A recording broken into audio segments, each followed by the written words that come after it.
Pulimuttil gold and ഡയമണ്ട്സിന്റെ പുതിയ മൂവാറ്റുപുഴ ഷോറൂമിലേക്ക് എല്ലാവർക്കും സ്വാഗതം. ഇതാണ് Rajkot light weight bracelet bangles. ഇത് 4 ഗ്രാം 670 മില്ലിയാണ് ഇതിന്റെ വെയിറ്റ് വരുന്നത്. ഇതിന് സൈഡിൽ ചെറിയ ലോക്കിംഗ് കൊടുത്തിട്ടുണ്ട്. അതുകൊണ്ട് ബോൾസ് അങ്ങോട്ടും ഇങ്ങോട്ടും ലൂസ് ആവുമോ എന്നുള്ളൊരു പേടിയൊന്നും വേണ്ട. എല്ലാം ഇതിൽ ഡെയിലി യൂസ് വേണമെങ്കിൽ ഡെയിലി യൂസ് ചെയ്യാം. സോളിഡ് ആയിട്ടുള്ള വർക്കാണ്. ഇത് സെയിം തന്നെ ബ്രേസ്ലെറ്റ് ബാംഗിൾ തന്നെയാണ്. അടിയിൽ ഓപ്പൺ ചെയ്യാവുന്ന ഹുക്കുണ്ട്. അതിൽ വൈറ്റും വന്നിട്ടുണ്ട്. റോസും വൈറ്റും കൂടെ മിക്സ് ആണ് ചെയ്തിരിക്കുന്നത്. 4 ഗ്രാം 240 മില്ലിയാണ് ഇതിന്റെ വെയിറ്റ് വരുന്നത് കേട്ടോ. ഇതാകുമ്പോൾ 4 ഗ്രാം 960 മില്ലി. ഇത് ഫുള്ള് വൈറ്റ് ആണ് വന്നിരിക്കുന്നത്. Full white. സ്റ്റമ്പ് മാത്രമാണ് യെല്ലോ ഗോൾഡ് വന്നിരിക്കുന്നത്. പിന്നെ ഒരു യെല്ലോയെ റോസ് ഇങ്ങനെ മിക്സ് ചെയ്താണ് ചെയ്തിരിക്കുന്നത്. ഇത് 4 ഗ്രാം 100 മില്ലിയാണ് വന്നിരിക്കുന്നത് കേട്ടോ. ഇത് 4 ഗ്രാം 590 മില്ലിയാണ് ഇതിന്റെ വെയിറ്റ് വന്നിരിക്കുന്നത്. ഇതിൽ റോസ് രണ്ട് സൈഡിൽ റോസ് ബോൾ ചെയ്തിട്ടുണ്ട്. പിന്നെ സെൻറ്ററിൽ വന്നിരിക്കുന്നത് വൈറ്റ് ആണ്.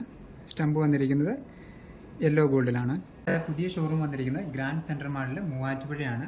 എല്ലാവർക്കും ഇന്നത്തെ ഐറ്റംസ് എല്ലാം ഇഷ്ടപ്പെട്ടെന്ന് കരുതുന്നു. താങ്ക്